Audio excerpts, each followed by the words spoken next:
Policy बाजार पर 1 करोड़ रुपए का टर्म लाइफ इंश्योरेंस केवल 450 रुपए महीने से शुरू। वाह! के लिए आइए बात करते हैं। हमारे साथ सतीश मालदार साहब जुड़ रहे हैं और सुशांत साहब जुड़ रहे हैं। ये दोनों इस वक्त कश्मीरी पंडित हैं जो हमारे को ये समझाने की कोशिश करेंगे और बताने की कोशिश करेंगे कि हालात अभी हैं क्या। सबसे पहले मैं आपसे समझना चाहता हूं सतीश जी, जो बार बार ये बात कही जा रही थी कि देखिए अब तो आर्टिकल सरकार ने 35A भी हटा दिया है, सरकार ने बिल्कुल बदल दिया है, यहां पर नई सरकार है, सुरक्षित लोग होंगे। क्या हालात ऐसे हैं कि लोगों को इतना कॉन्फिडेंस हो कि वो वापस जाके नौकरियां कर लें उन्हीं जगहों पर जहां जहां उन्हें नौकरियां मिली थी?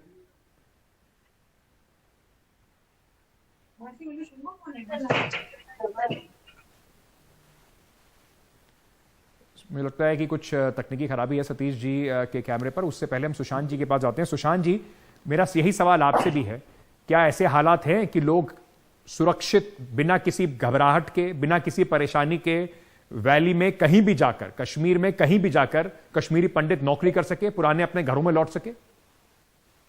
देखिए, पिछले 1.5 साल का जो घटनाक्रम है, एम आई ऑडिबल? क्या मेरी आवाज जी, आपकी आवाज आ रही है सर, बोलिए। हाँ, पिछले 1.5 साल का जो घटनाक्रम है उसमें माइनॉरिटी एम्प्लॉइज अक्टूबर के महीने में 2021 में दीपक चंद और सुपिंदर कौर, दीपक चंद प्राइम मिनिस्टर्स पैकेज में जो नियुक्त किए गए थे, दीपक चंद और सुपिंदर कौर को अपने स्कूल प्रेमिसेस में आतंकवादियों ने मारा। अक्टूबर 2021 की मैं बात कर रहा हूं। उसके बाद हम प्रशासन के पास गए, प्रशासन ने हमें वादा किया, हमें प्रॉमिस किया, हमें कॉन्फिडेंस डाला कि आप जो है नौकरियों पे आ जाइए। उस वक्त भी 2 महीने में हड़ताल चला। गवर्नर प्रशासन ने हमें भरोसा दिलाया कि ऐसी घटना नहीं होगी, आप नौकरियों पे आइए, हम आपको भरोसा देते हैं, ऐसा नहीं होगा। अक्टूबर 2021 के बाद हम दिसंबर जनवरी के महीने में हमने फिर से ज्वाइन कर दिया कश्मीर में अपनी ड्यूटीज। और उसके 3 महीने के बाद मेरे भाई राहुल भट्ट, जो प्राइम मिनिस्टर्स पैकेज में रिक्रूट हुए थे, उनको अपने ही दफ्तर में तहसील हेडक्वार्टर में मारा गया आतंकवादियों द्वारा। तहसील हेडक्वार्टर्स की मैं बात कर रहा हूं, मई के महीने में। उसके बाद जो है हमने प्रदर्शन शुरू किया। बड़गाम के अंदर एलजी एडमिनिस्ट्रेशन की अगुवाई में हम पर लाठी चार्ज किया गया, हम पे टीयर गैस मारे गए। क्यों? क्योंकि हम प्रदर्शन कर रहे थे कि हमारे भाई को, गवर्नमेंट एम्प्लॉय कश्मीरी पंडित राहुल भट्ट, उसको अपने दफ्तर में मारा गया। उसके बाद प्रदर्शन चलता गया और मई के महीने में ही हमारे एम्प्लॉय रजनी बाला, जो डोगरा समुदाय से बिलोंग करती है, उनको स्कूल में मारा गया। उसके बाद हमारे एक और एम्प्लॉय विजय कुमार, जो बैंक में काम करते थे कुलगाम के अंदर, राजस्थान के थे, माइनॉरिटी एम्प्लॉय, हिंदू समुदाय से बिलोंग करते थे, उनको मारा गया। उसके बाद अगस्त में जो नॉन माइग्रेंट कश्मीरी पंडित फैमिली शुपियन में रहती थी, उनको मारा गया, जिसमें सुनील भट्ट, पूरनजी भट्ट। तो अब तक का जो घटनाक्रम है, पिछले 2 साल में 24 से ज्यादा हिंदू जो है कश्मीर में मारे गए। हम इन पर जवाबदेही चाहते हैं एलजी एडमिनिस्ट्रेशन की। और एलजी साहब का ये गैर जिम्मेदाराना बयान कि मैं इनकी तनख्वाहें बंद कर दूंगा। आप किस समाज से बात करते हैं? जिस समाज ने पिछले 32 साल से वायलेंट ट्रॉमा सहा, जिस समाज ने प्रोसिक्यूशन सही, जिस समाज ने फोर्स एक्सोडस सहा। आप कॉन्स्टिट्यूशनल पद पर है, आप घर के बड़े हैं, आप यूटी एडमिनिस्ट्रेशन के एलजी है, क्या ये शोभा देता है आपको? सुशांत जी, क्या आप भी वहां पर नौकरी करते हैं कश्मीर में? क्या आप भी वहां से? मैं नौकरी करता हूं, पिछले 6 साल से मैं नौकरी करता हूं। और मैं एलजी साहब को बताना चाहता हूं, कहां पर है आपकी पोस्टिंग? मेरी पोस्टिंग अनंतनाग में है, कश्मीर में। और क्या आप इस वक्त अनंतनाग में हैं या फिर आप जम्मू में हैं? मैं पिछले 225 दिन से प्रोटेस्ट का पार्ट हूं। जो जम्मू में प्रोटेस्ट हम कर रहे हैं 225 दिन से, और हमारी एक ही सिंगल पॉइंट डिमांड है एलजी साहब से कि हमारी नौकरियां आप जम्मू में टेम्पररी ट्रांसफर कीजिए, जब तक कि घाटी में हालात ना ठीक हो। तो घाटी में हालात एक बार फिर से जिस तरीके से ये बात हो रही है, क्योंकि भारतीय जनता पार्टी का हमेशा ये आरोप रहा है कि कांग्रेस के समय में देखिए हालात बिगड़े थे, उम्मीद थी कि जब वो आएंगे तो हालात सुधरेंगे। अगर वही हालात अभी भी हैं, और सतीश जी मैं आपसे ये सवाल लेना चाहता हूं, अगर वैसे हालात अभी भी हैं तो कश्मीरी पंडितों के लिए तो कुछ नहीं बदला। 30 साल से जिस तरीके के जुल्म उन्होंने पहले झेले, वो जुल्म अभी भी झेल रहे हैं। यस जी, सबसे पहले मैं आपको सिक्योरिटी के दायरे से कहना चाहता हूं, जो क्रिमिनल्स हैं जिनका वाकई में ट्रैक रिकॉर्ड है, they have a background, very bad background, उनको सरकारी अकोमोडेशन दी जाती है उनको सरकार गाड़ियां देती है, फ्यूल एक्सपेंसेस देते हैं, 4-4 PSOs देते हैं।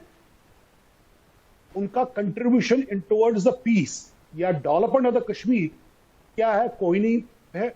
But despite that the corruption is at the highest level. The criminals are given the PSOs, किसी को 4, किसी को 8, किसी को 10, कोई अंत नहीं है।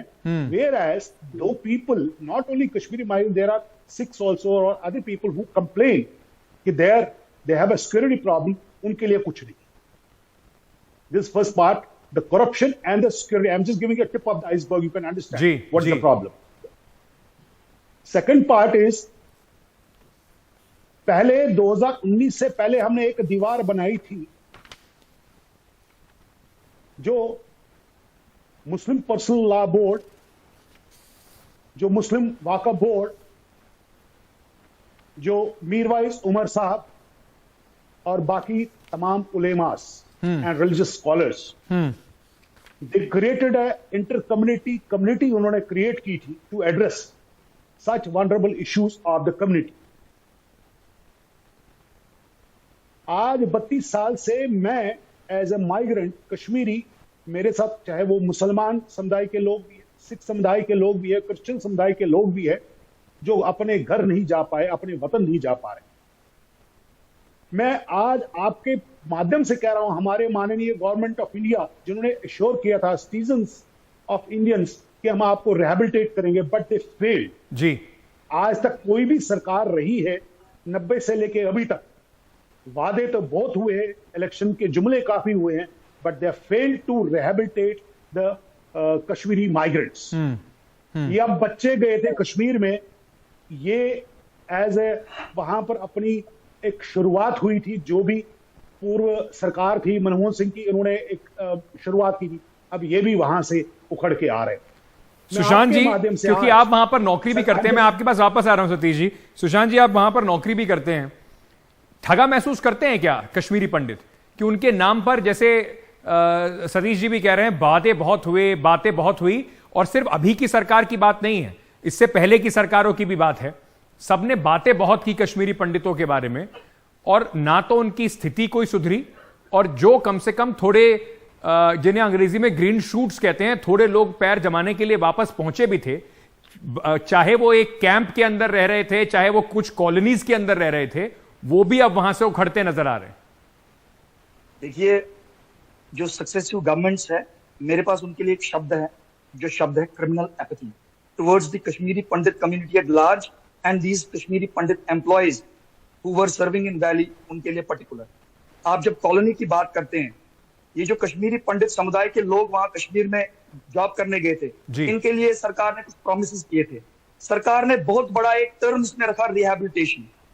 आप मुझे बताइए, किस कश्मीरी पंडित फैमिली की वहां पे रिहेबिलिटेशन हुई, किस एम्प्लॉय की रिहेबिलिटेशन हुई?